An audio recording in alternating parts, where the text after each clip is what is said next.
Jaksa Agung Sanitiar Burhanuddin resmi melantik sejumlah pejabat tinggi di lingkungan Kejaksaan Agung. Langit pantai Mertasari di Sanur, Bali dipenuhi ratusan layang-layang raksasa dari berbagai negara dalam Festival Layang-Layang Internasional Rarayangon 2026. Manchester United meraih kemenangan telak saat menghadapi klub asal Norwegia Rosenborg 5 gol tanpa balas. Halo, selamat pagi pemirsa setia Berita Nasional TV. Senang sekali Berita Nasional Pagi kembali hadir menyapa Anda. Selain 3 berita utama tadi, akan ada informasi lainnya dari dunia politik, ekonomi hingga isu sosial yang sedang hangat diperbincangkan. Bersama saya, Restu Wulandari.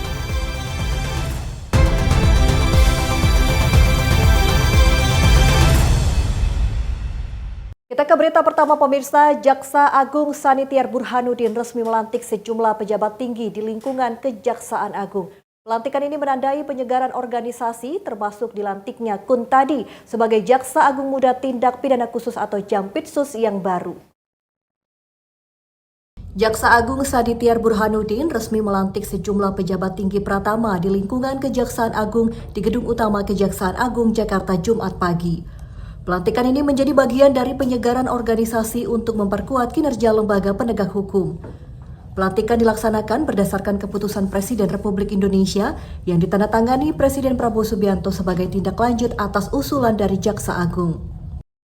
Dalam sambutannya, Burhanuddin menegaskan bahwa pelantikan bukan sekedar rotasi jabatan, melainkan momentum untuk memperkuat pelaksanaan tugas dan meningkatkan kepercayaan publik terhadap kejaksaan. Jaksa Agung juga mengingatkan seluruh pejabat yang dilantik agar menjadikan jabatan sebagai amanah yang harus dipertanggungjawabkan. Menurutnya, integritas, profesionalisme, dan akuntabilitas menjadi kunci untuk memperkuat kepercayaan masyarakat terhadap penegakan hukum di Indonesia.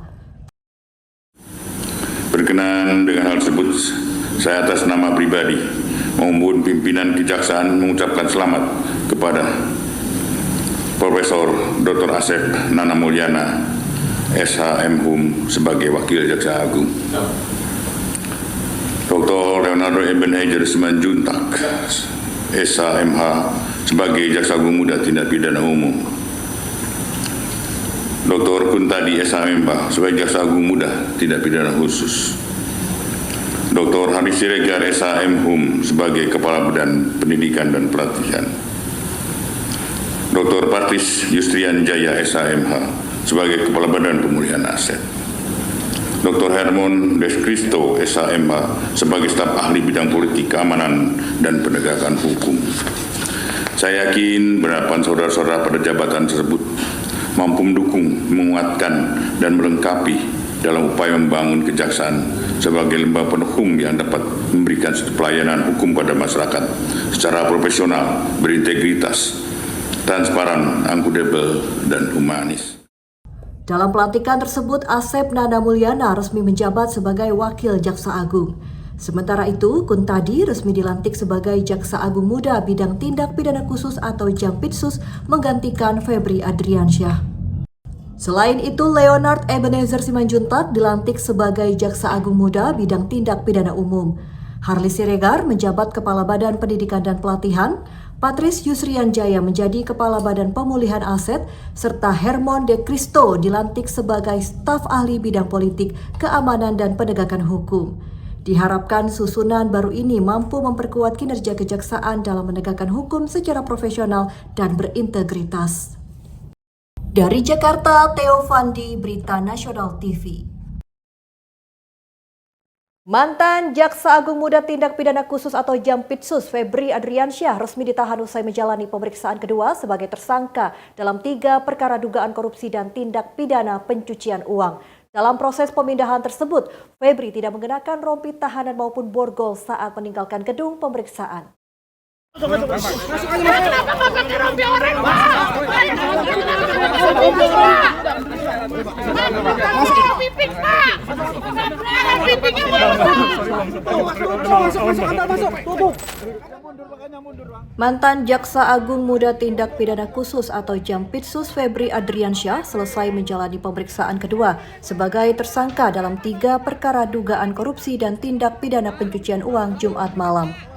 Pemeriksaan berlangsung selama kurang lebih 10 jam sebelum penyidik mengambil keputusan untuk melakukan penahanan. Selesai menjalani pemeriksaan maraton, Febri langsung dibawa menuju rumah tahanan Komisi Pemberantasan Korupsi untuk menjalani masa penahanan. Dalam proses pemindahan tersebut, Febri tidak mengenakan rompi tahanan maupun borgol saat meninggalkan gedung pemeriksaan. Sebelum memasuki kendaraan tahanan, Febri menyampaikan bahwa penahanan yang dialaminya merupakan bentuk kriminalisasi. Pernyataan itu disampaikan secara singkat kepada wartawan yang menunggu di lokasi. Dan berkali-kali dilakukan expose, baru kita yakin bahwa ini tidak zolim, sehingga kita tetapkan tersangka, dan barulah kita melakukan penahanan. Tetapi ini sudah menjadi keputusan pimpinan, saya siap menghadapinya, ya, dan saya merasa memang ini kriminalisasi. Makasih ya. Penahanan terhadap Febri dilakukan untuk kepentingan proses penyidikan lebih lanjut. Penyidik akan terus mendalami dugaan keterlibatan tersangka dalam 3 perkara yang menjeratnya serta melengkapi alat bukti yang dibutuhkan. Dari Jakarta, Theo Fandi, Berita Nasional TV. Ya, pemirsa, selain mantan Jaksa Agung Muda Tindak Pidana Khusus atau Jampitsus Febri Adriansyah, tim penyidik Kejaksaan Agung juga memeriksa Don Rito, tersangka dalam kasus dugaan tindak pidana korupsi dan tindak pidana pencucian uang. Usai pemeriksaan, Don Rito langsung digiring ke mobil tahanan tanpa memberikan keterangan kepada wartawan. Oh, ini Don Rito. Setelah menjalani pemeriksaan, Don Rito yang berstatus tersangka dalam kasus dugaan tindak pidana korupsi dan tindak pidana pencucian uang digiring keluar dari ruang penyidik Kejaksaan Agung Jumat malam. Mengenakan rompi tahanan dan dengan kedua tangan diborgol, Don Rito mendapat pengawalan ketat petugas menuju mobil tahanan. Kasih jalan dulu. Jalan, Bang, kasih jalan. Bang. Saat melintasi kerumunan wartawan, Don Rito tidak memberikan pernyataan apapun terkait pemeriksaan maupun perkara yang menjeratnya. Ia langsung memasuki mobil tahanan tanpa menanggapi pertanyaan yang dilontarkan wartawan. Don Rito merupakan tersangka dalam perkara yang sama dengan mantan Jampitsus Febri Adriansyah. Namun, keduanya mendapat perlakuan berbeda saat dibawa ke tempat penahanan. Jika Don Rito mengenakan rompi tahanan dan diborgol, Febri Adriansyah tidak mengenakan rompi tahanan maupun borgol meski sama-sama berstatus tersangka dan ditahan. Don Rito sendiri telah menjalani penahanan sejak perkara ini ditangani Direktorat Reserse Kriminal Khusus Polda Metro Jaya sebelum berkasnya dilimpahkan ke Kejaksaan Agung. Sebelumnya, Don Rito sempat mengaku sebagai pemilik emas batangan dan uang ratusan miliar rupiah yang diamankan penyidik di rumah pribadi Febri Adriansyah di kawasan Sentul, Bogor, Jawa Barat. Namun, kuasa hukumnya kemudian menyatakan bahwa uang dan emas tersebut merupakan milik seorang pengusaha untuk keperluan proyek pembangunan dermaga di Kalimantan Timur. Namun, ia diduga berperan sebagai gatekeeper atau pihak yang membantu menyamarkan hasil tindak pidana korupsi melalui tindak pidana pencucian uang. Dari Jakarta, Theo Fandi, Berita Nasional TV. Kejaksaan Agung resmi menahan mantan Jaksa Agung Muda Tindak Pidana Khusus atau Jampitsus Febri Adriansyah setelah ditetapkan sebagai tersangka dalam kasus dugaan tindak pidana pencucian uang atau TPPU. Penahanan dilakukan selama 20 hari di rumah tahanan KPK demi menjamin keamanan serta kelancaran proses penyidikan. Sudah diperiksa sebagai tersangka. Ya. Jangan dorong-dorong. Usai menjalani pemeriksaan oleh tim 9 Kejaksaan Agung, Jaksa Agung Muda Bidang Pengawasan Rudi Margono menyatakan Febri Adriansyah resmi ditahan selama 20 hari ke depan di rumah tahanan KPK Cabang Jakarta Selatan. Penahanan dilakukan setelah Febri ditangkap sebagai tersangka dalam perkara dugaan tindak pidana pencucian uang. Rudi Margono menegaskan meski status tersangka telah ditetapkan, tim penyidik tetap menjunjung tinggi asas praduga tak bersalah. Seluruh pihak diminta menghormati proses hukum yang masih berjalan, sementara perkembangan penyidikan akan disampaikan secara bertahap kepada publik. Terkait penempatan Febri di rumah tahanan KPK, Rudi menjelaskan keputusan tersebut diambil sebagai bentuk perlindungan, mengingat yang bersangkutan pernah menangani berbagai perkara besar saat menjabat Jampitsus. Langkah ini juga menjadi bagian dari sinergi dengan KPK untuk menjamin keamanan, akuntabilitas, dan kelancaran proses penyidikan. Mengenai konstruksi perkara, Rudi menyebut penetapan tersangka terkait dugaan tindak pidana pencucian uang. Dugaan TPPU tersebut disebut terjadi saat Febri menjabat sebagai pejabat struktural di Kejaksaan. Namun, rincian modus operandi belum dapat disampaikan karena masih menjadi bagian dari strategi pembuktian penyidik. Saudara Eva telah ditetapkan tersangka dan dilakukan penahanan 20 hari ke depan sampai tanggal 24 kalau nggak salah. Tanggal 20 hari ke depan dari hari ini di rutan KPK Jakarta Cabang Jakarta Timur yang barusan kita menyaksikan. Terus yang kedua, sebagai bentuk akuntabilitas, saya sangat menghormati teman-teman wartawan juga, tetapi yang lebih penting juga kita harus membangun peradaban pembangunan hukum yang saling menghargai, utamanya dalam proses penyidikan masih praduga tak bersalah. Oleh karenanya kita saling menghormati proses ini. Semoga kedepannya tim 9 tetap melaksanakan tugas. Kejaksaan Agung menegaskan tim 9 akan terus melanjutkan penyidikan untuk mendalami dugaan tindak pidana pencucian uang yang menjerat Febri Adriansyah. Perkembangan penanganan perkara disebut akan disampaikan secara berkala kepada masyarakat sebagai wujud transparansi proses penegakan hukum.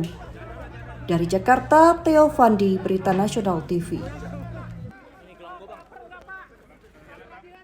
Ketua KPK tekankan pentingnya supremasi hukum. Tetaplah bersama kami di Berita Nasional Pagi.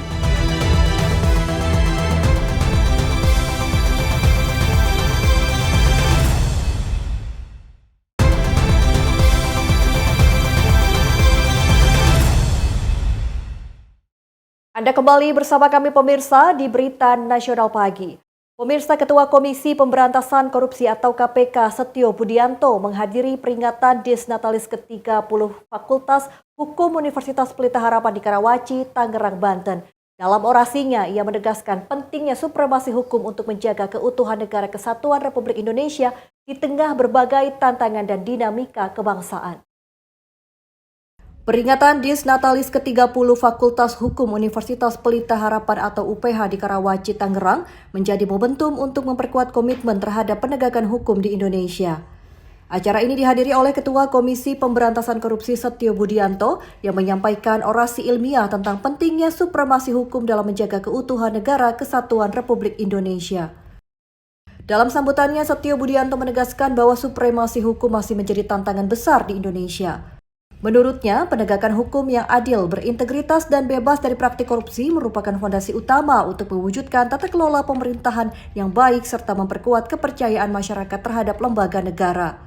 UPH itu sudah banyak yang berkontribusi, baik itu sebagai praktisi hukum, kemudian birokrat, ya, pejabat-pejabat, terus ada beberapa dari mereka mungkin juga kembali kepada kampus sebagai pengajar, dosen, dan lain-lain. Nah, tentu penegakan hukum yang kedepannya akan semakin baik, diawali dengan sebuah, tadi saya sebutkan di awal, tumbuh dari sebuah keadilan, ya, yaitu berakar dari sebuah keadilan, kemudian tumbuh dengan kemanfaatan, dan yang terakhir adalah ada hal-hal yang kemudian membuahkan sebuah hasil yang positif, sifatnya untuk masyarakat yang menjadi sebuah kemanfaatan. Sementara itu, Ketua Panitia Disnatalis ke-30 Fakultas Hukum UPH, Profesor Dr. Henry Sulistyo Budi, menyampaikan harapannya agar Fakultas Hukum UPH terus memberikan kontribusi positif bagi bangsa dan negara. Melalui pendidikan penelitian dan pengabdian kepada masyarakat, Fakultas Hukum UPH diharapkan mampu melahirkan generasi penegak hukum yang profesional, berintegritas, dan berkomitmen menjaga nilai-nilai keadilan. Dan semangatnya harus lebih karena kita pernah melewati satu masa yang berat, yang COVID, kita sampai harus lockdown, kampus totally di close. Sekarang kita sudah buka kembali dan kita harus membangun semangat yang baru. mahasiswa-mahasiswa sudah harus menikmati kenyamanan new normal itu. Tidak boleh ada ketakutan. Terima kasih. Selanjutnya Prof, kira-kira di usia 30 tahun ini refleksi apa terkait dengan mungkin UPH ini kan yang khususnya di jurusan Fakultas Hukum, kira-kira Go internasional.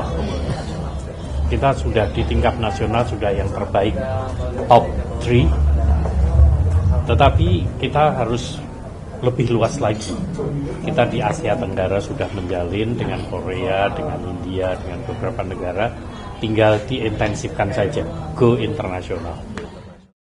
Peringatan Dies Natalis ke-30 ini diharapkan menjadi penguat sinergi antara dunia akademis dan aparat penegak hukum dalam mendorong terciptanya sistem hukum yang berkeadilan, berintegritas, dan mampu menjawab tantangan zaman. Dari Tangerang, Banten, Tim Liputan, Berita Nasional TV. Kita beralih ke informasi lain pemirsa, aksi solidaritas untuk rakyat Palestina diwarnai kehadiran ribuan peserta yang memadati kawasan Bundaran Patung Kuda Gambir, Jakarta Pusat. Aksi yang digelar Majelis Ormas Islam atau MOI ini menjadi seruan agar perdamaian dan kemerdekaan bagi rakyat Palestina segera terwujud.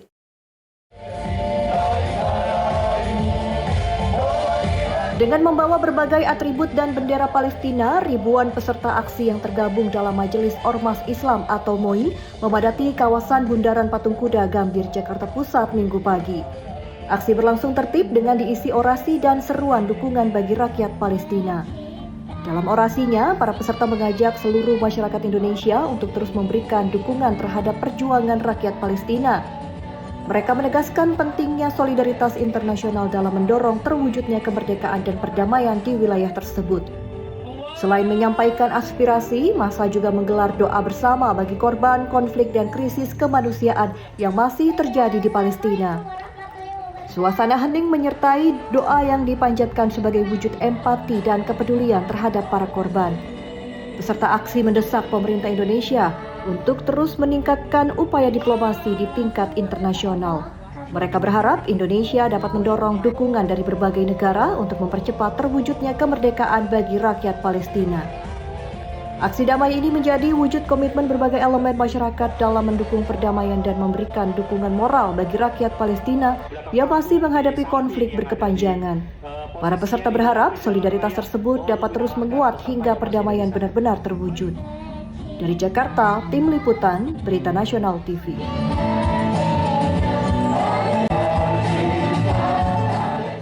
Ya, dari dunia internasional pemirsa, sejumlah orang menggelar aksi unjuk rasa anti-imigrasi di kota Pelabuhan Dover, Inggris. Mereka mendesak pemerintah mengambil langkah lebih tegas untuk menghentikan masuknya migran ilegal melalui penyeberangan Selat Inggris.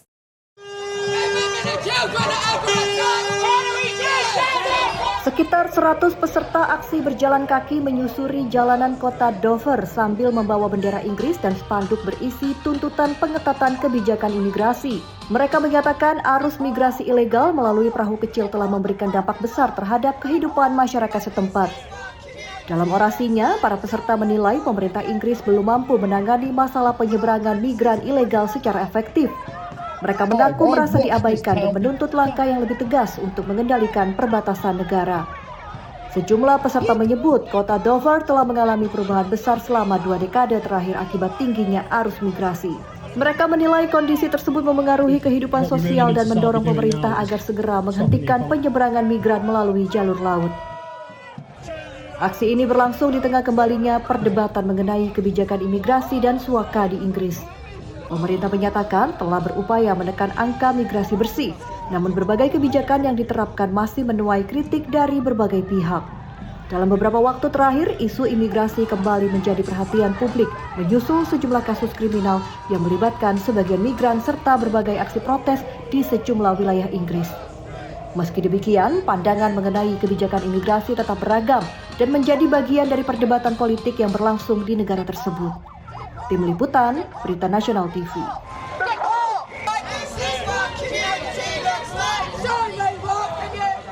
Pemirsa, diduga melaju secara ugal-ugalan di jalan yang minim penerangan, sebuah mobil box menabrak seorang lansia pejalan kaki hingga kritis. Kerasnya benturan membuat korban mengalami luka parah dan dilarikan ke rumah sakit.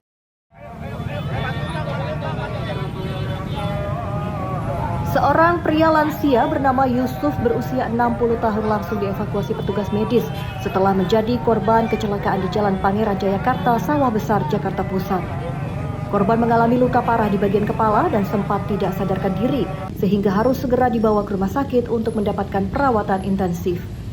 Kecelakaan bermula saat korban sedang menyeberang jalan seorang diri.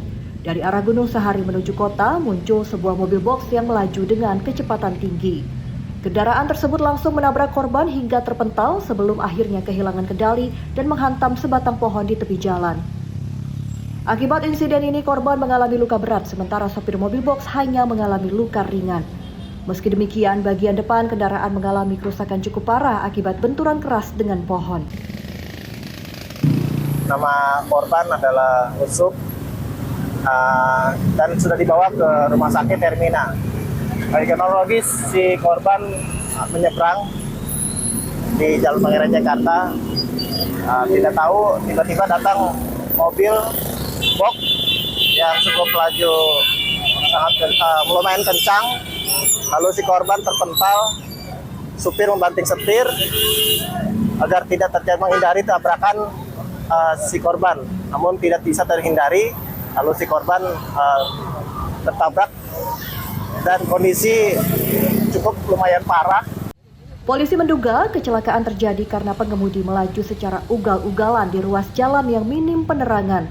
Petugas Satlantas yang tiba di lokasi langsung melakukan olah tempat kejadian perkara dan memeriksa sejumlah saksi serta pengemudi untuk mengetahui penyebab pasti kecelakaan. Untuk keperluan penyelidikan lebih lanjut, sopir beserta mobil box yang terlibat kecelakaan dibawa ke Polres Metro Jakarta Pusat. Penyidik masih mendalami seluruh keterangan dan barang bukti guna menentukan ada atau tidaknya unsur kelalaian dalam peristiwa tersebut. Dari Jakarta, Tim Liputan Berita Nasional TV. Belanda juara FIBA 3-on-3 Women's Series Batam 2026 setelah jeda berikut ini.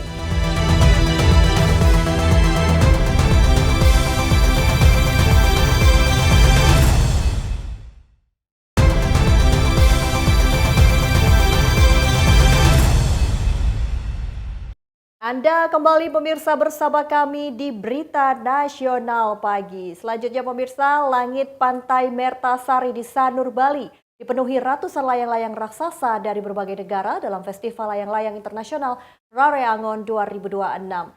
Ajang ini menjadi perpaduan budaya, pariwisata, dan kreativitas yang menarik perhatian peserta serta wisatawan dari dalam dan luar negeri.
Layang-layang bercahaya yang diterbangkan pada malam hari. Sementara itu pemirsa, dari Korea ribuan wisatawan memadati pantai Daejeon di kota Boryung, Korea Selatan untuk mengikuti Festival Lumpur Boryung 2026. Festival tahunan ini kembali menawarkan beragam permainan lumpur, hiburan pantai, serta promosi manfaat lumpur mineral khas Boryung.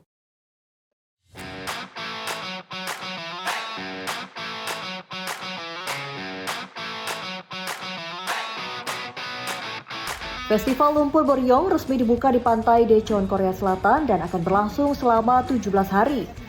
Ajang tahunan ini kembali mengubah kawasan pantai menjadi arena bermain raksasa yang dipenuhi ribuan wisatawan dari dalam maupun luar negeri. Sejak hari pertama penyelenggaraan, para pengunjung antusias mencoba berbagai wahana seperti kolam lumpur raksasa, voli lumpur, seluncuran lumpur, hingga lintasan rintangan bergaya militer. Suasana meriah dan penuh tawa mewarnai seluruh kawasan festival. Sejumlah wisatawan mengaku menikmati pengalaman unik yang ditawarkan festival ini. Mereka menilai beragam aktivitas yang menyenangkan, kuliner khas, serta kesempatan bertemu pengunjung dari berbagai negara menjadi daya tarik utama Festival Lumpur Boryong. Festival yang berlangsung hingga 9 Agustus ini juga menampilkan beragam hiburan pantai, pertunjukan musik, dan aktivitas kebugaran. Penyelenggara sekaligus memperkenalkan manfaat lumpur mineral khas Boryong yang selama ini dikenal sebagai bahan dasar produk perawatan kulit. Festival Lumpur Boryong pertama kali digelar pada tahun 1998 sebagai kampanye untuk mempromosikan lumpur mineral kaya nutrisi khas daerah tersebut.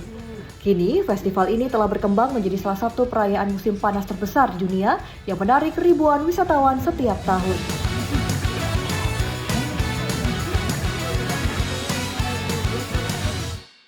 Dari Korea, kita ke Cina pemirsa. Hamparan lebih dari 80.000 akre bunga canola atau rapeseed mekar serentak di Kabupaten Menyuan, Provinsi Qinghai, Cina. Pemandangan lautan bunga berwarna emas dengan latar pegunungan Qilian yang bersalju menjadi daya tarik wisata musim panas dan menyedot ribuan pengunjung.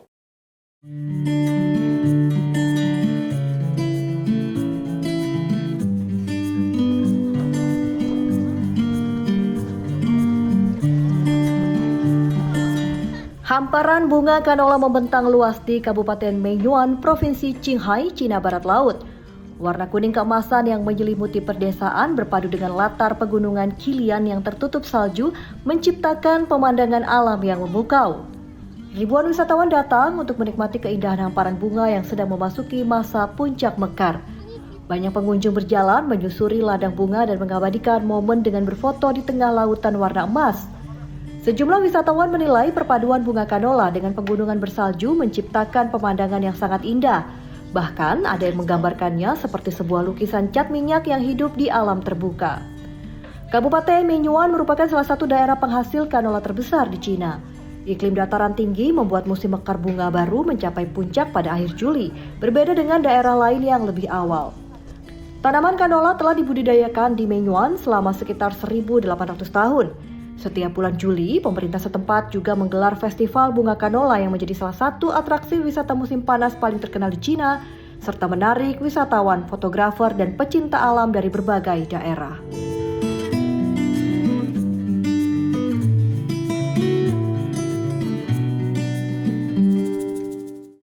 Sebuah kafe di kota Gyeongju, Korea Selatan menjadi perbincangan di media sosial berkat menu es americano dengan balok es raksasa menjulang tinggi di atas gelas. Kreasi unik ini menarik perhatian pengunjung yang datang untuk mencoba sekaligus mengabadikannya dalam foto dan video.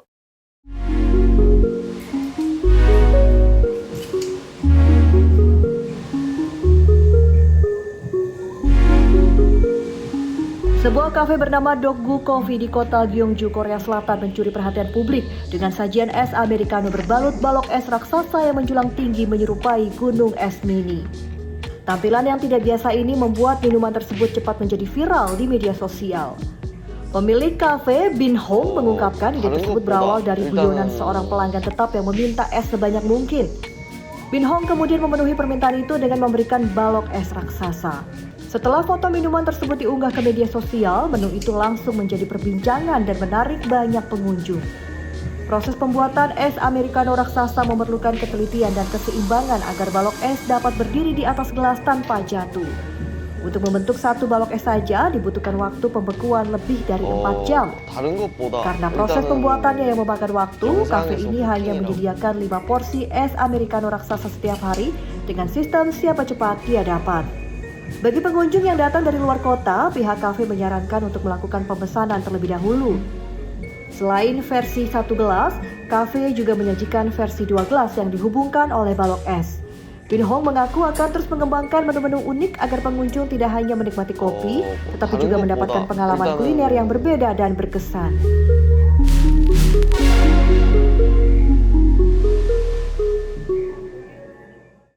Informasi tadi sekaligus menutup perjumpaan kita di Berita Nasional Pagi kali ini. Saya Restu Wulandari beserta kru yang bertugas pamit undur diri.